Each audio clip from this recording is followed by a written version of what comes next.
तिथं साईडला कसं घ्यायचं ट्रॉफिक पॅक होऊन जाईल असल्यावर पण देत नाही साहेब. एक मिनिट आता मी इकडे चालूच आहे. मी आता इकडेच आहे. एक मिनिट.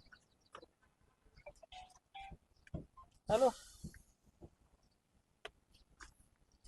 हॅलो हॅलो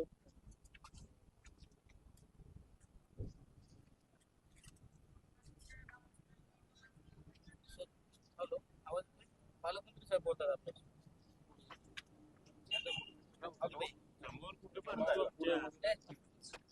हॅलो हा नमस्कार. हो हॅलो आवाज येतोय? नाही चालू करताय का? हॅलो चालू करत असेल लगेच सांग. हॅलो सांग. आवाज येतोय?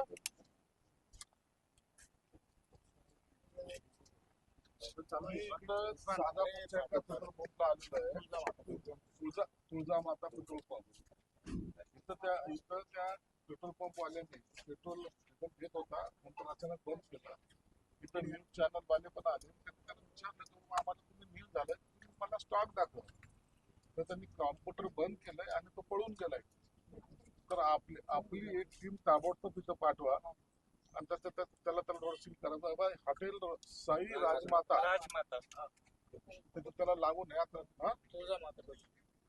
इमिजिएटली पाठवा. इथं सर्व चॅनल वाले पण उभे आहेत, ते सुद्धा आता सगळीकडे फिरतात. आणि शेतकरी काल रात्रीपासून इथं बसलेले आहेत आणि ते सगळ्या शेतकऱ्याचा आक्रोश थोडासा जास्त वाढत चाललेला आहे.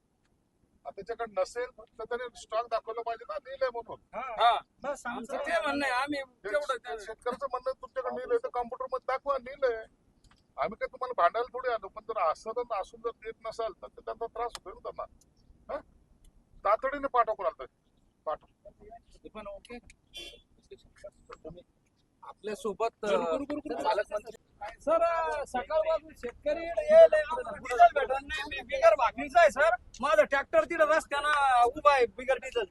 हे म्हणते डिझेल देत नाही. मला स्टॉक दाखवत आहे ना, स्टॉक बी ते कॅम्प्युटर बंद करून टाकलं सर. मालक तिकडं जाऊन राहिला. आम्ही इकडं शेतकरी रडायच टाइम आला सर. कॉम्प्युटर बंद करून टाकलं सर. स्टॉक नाही सांगून स्टॉक नाही तर सर कॉम्प्युटर बंद केलं ना.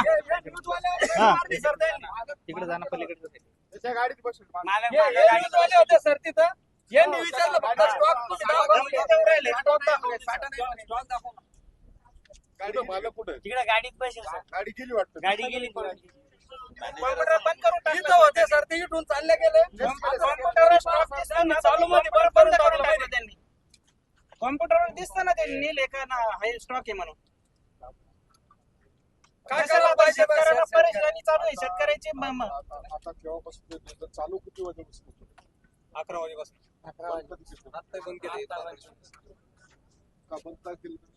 स्टॉक संपलेला आहे म्हणजे. मग हे न्यूज वाले विचारायला गेले मध्ये मग स्टॉक किती आहे काय दाखवा, तर ते उलटून काहीच काही बोलणार बंद करून पळून गेले.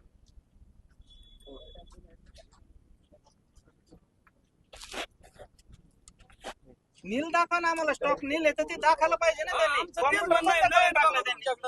आता कॉम्प्युटर चालू होता तर आम्ही बघायला गेलो तर बंद करून टाकलं.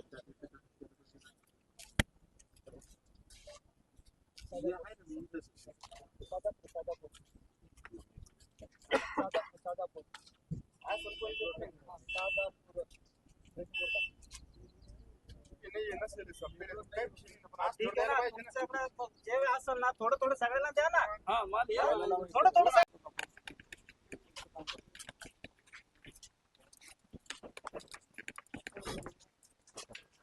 माधव सर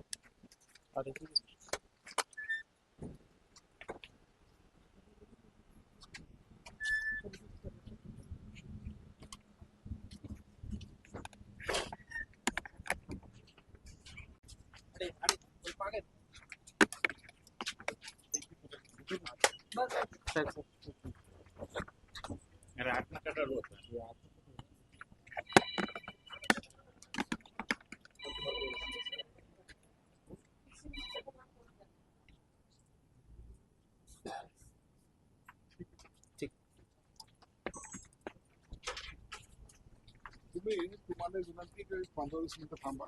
कलेक्टर ऑफिसची टीम येत आहे. हो सर, आम्हाला शंका आहे का या साठा भरपूर आहे पण आम्हाला डिझेल भेटत नाही. म्हणून तुम्ही थांबा. 15-20 मिनिटांमध्ये कलेक्टर ऑफिसची टीम येईल.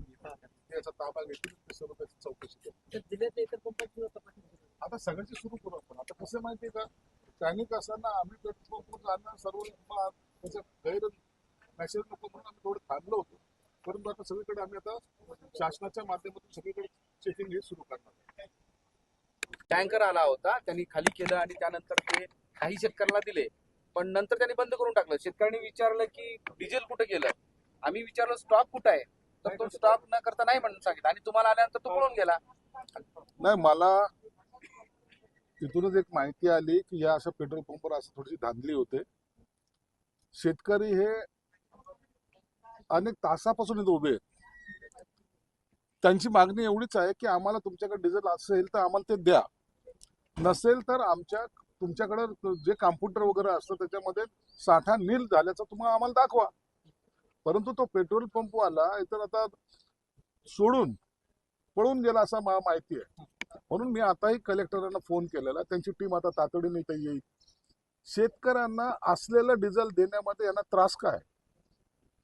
आज हे शेतकऱ्यांचा आक्रोश आहे, तर काही लोक तर भाकरी बांधून इथं आलेले की आम्हाला डिझेल पाहिजे, आमच्या शेतीचे काम झाले पाहिजे. मग जर शेतकऱ्याच्या याचं काम जर अशा वेळेला होत नसतील तर मग तो शेतकऱ्यांचा जो काही संताप आहे त्याचा उद्रेक सुद्धा होऊ शकतो. म्हणून त्यांना शांत करून पुन्हा आता कलेक्टरच्या माध्यमातून असे अनेक पेट्रोल पंप आहेत शहरामध्ये, त्या सगळ्यांची आता झाडाझडती घ्यायला आम्ही सुरुवात करतोय. सगळीकडे जाऊन त्याची तपासणी करतोय. कुठेही ब्लॅकमध्ये ते गेलं नाही पाहिजे आणि शेतकऱ्यांना प्रायोरिटी हा त्याचा उद्देश असला पाहिजे. म्हणून मी सुद्धा मुद्दाम या ठिकाणी आलेलो आहे आणि थोड्या वेळातच ही सगळी कारवाई सुद्धा या ठिकाणी होईल. या पेट्रोल पंप चालकावर नियंत्रण कोण करणार असा एक प्रश्न आहे. पेट्रोल पंप चालकावर नियंत्रण ह्या कलेक्टरच्या माध्यमातून असतं. जिल्हा पुरवठा अधिकारी असतो, त्यांनी या ठिकाणी व्हिजिट केल्या पाहिजेत. प्रत्येक वेळेला पालकमंत्री किंवा कोणी राजकीय पुढारी जाऊन त्या पेट्रोल पंपवर धाडी टाकणं हा आमचा उद्देश नसतो. म्हणून आता कलेक्टरांना मी सूचना दिलेल्या आहेत. कलेक्टरांनी आता ज्या ज्या ठिकाणच्या तक्रारी येतील त्या ठिकाणी त्यांची टीम पाठवून त्या सगळ्याची चौकशी केली पाहिजे.